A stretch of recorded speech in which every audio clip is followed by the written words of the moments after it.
On the 19th of May 1536, Anne Boleyn was executed. Her only child, Elizabeth, was barely 3 years old.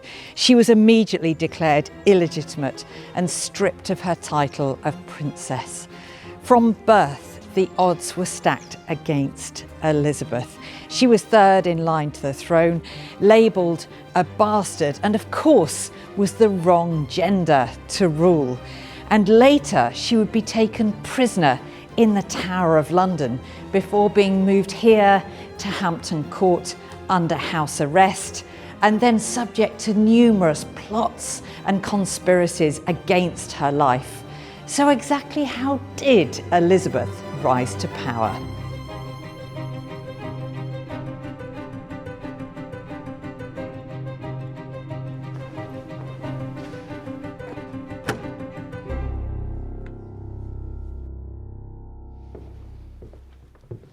Elizabeth was born in September 1533 to Anne Boleyn at Greenwich Palace, but she wasn't raised at one of her father Henry VIII's main residences. Instead, she was sent north to Hatfield House with her own household. It included Lady Margaret Bryan, who took charge, and she had much experience of raising royal infants. She was impressed with the young Elizabeth, describing her as precocious and intelligent. But everything changed abruptly after less than 3 years at Hatfield, because Elizabeth's mother, Anne, fell from favour and she was executed. And Elizabeth immediately noticed that people were treating her differently, calling her Lady Elizabeth when before she had been princess. In alarm, Lady Bryan wrote to Thomas Cromwell, begging that the king wouldn't forget his youngest daughter, and that she had already outgrown all the clothes that Anne Boleyn had sent for her. It was a cry for help from a household that had been almost entirely abandoned.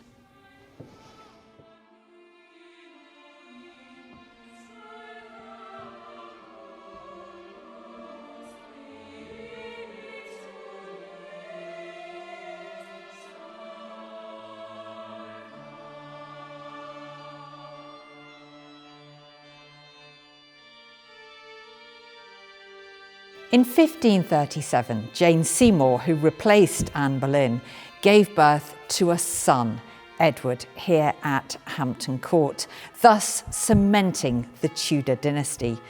Elizabeth now seemed all but irrelevant. But despite being still illegitimate, she was welcomed back to court. She attended the lavish christening of her new baby brother Edward, which took place right here in the Chapel Royal at Hampton Court, and she played a prominent part in the procession. This sent out a subtle message. Though diminished, Elizabeth was still very much part of the Tudor world. With the birth of Edward, Elizabeth's household back at Hatfield underwent a change.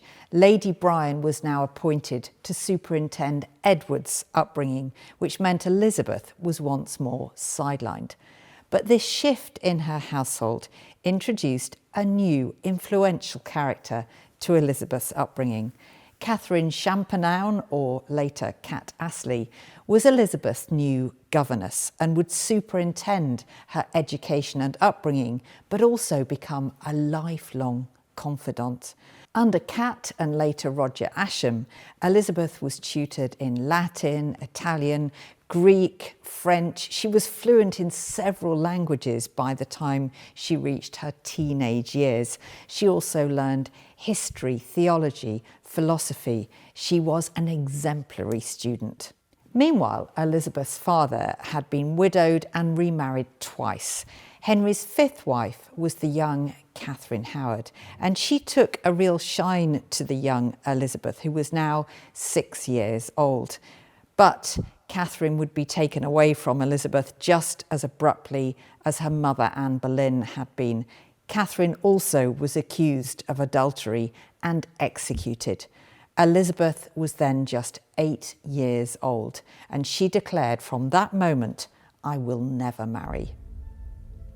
In 1543, Elizabeth was invited back to Hampton Court for another ceremony. This time, though, it was a private ceremony with just 20 or so people in attendance.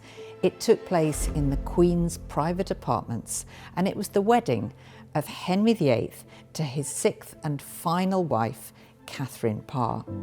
The following year, 1544, Elizabeth was at Hampton Court again, but not to see her father this time.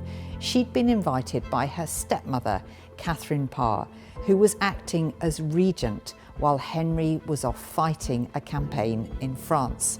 So Elizabeth spent time with Katherine, and she saw her wielding authority in her own right as queen. It was an experience that the young Elizabeth would never forget.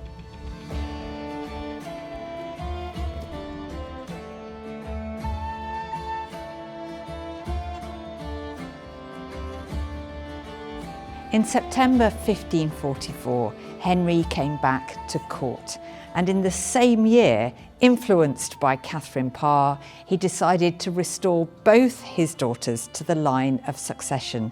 He passed the Third Succession Act towards the very end of his reign, and it might have been to celebrate that moment that this magnificent painting was commissioned.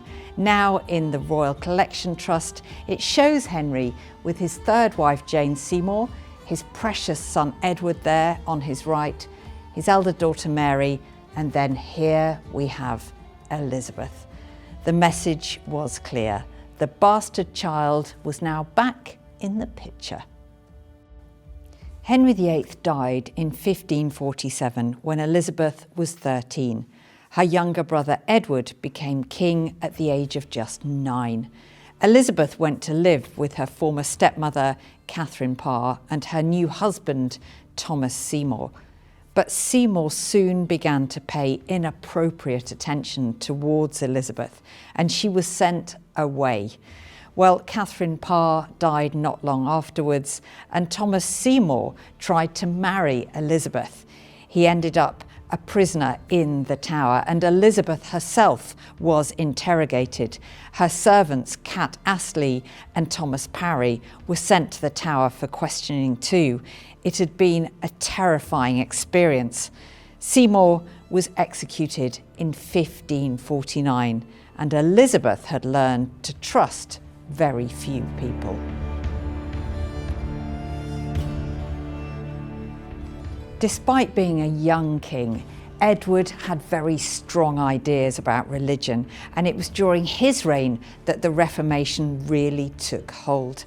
While his half-sister Elizabeth was also a Protestant, but she'd always been more cautious not to publicly declare her religion. It was a strategic move. Edward fell ill at the age of just 15, and as the illness took hold, he and his advisors devised a plan for the succession. Edward wanted to avoid the throne going to his elder half-sister Mary because she was a Catholic, and he was also persuaded to disinherit Elizabeth on the grounds of her illegitimacy. Instead, he named his cousin, Lady Jane Grey, as his heir. Edward died in July 1553, and Jane was proclaimed queen. But very shortly afterwards, Mary Tudor raised an army of 20,000, marched on London and seized the throne. She was crowned in October 1553. Elizabeth was once more an heir to the throne.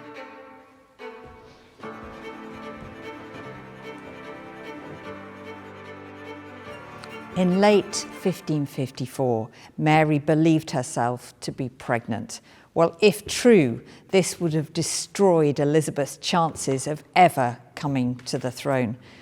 But sadly for Mary, it proved a phantom pregnancy. She was devastated when she realised the truth. To the end, Mary was reluctant to name her sister Elizabeth her heir. It was only when she was dying that her husband Philip persuaded her, out of a fear that Mary, Queen of Scots, would come to the throne instead. At the age of 25, Elizabeth was staying at Hatfield House when she learned that her sister Mary was dead and she was now Queen of England.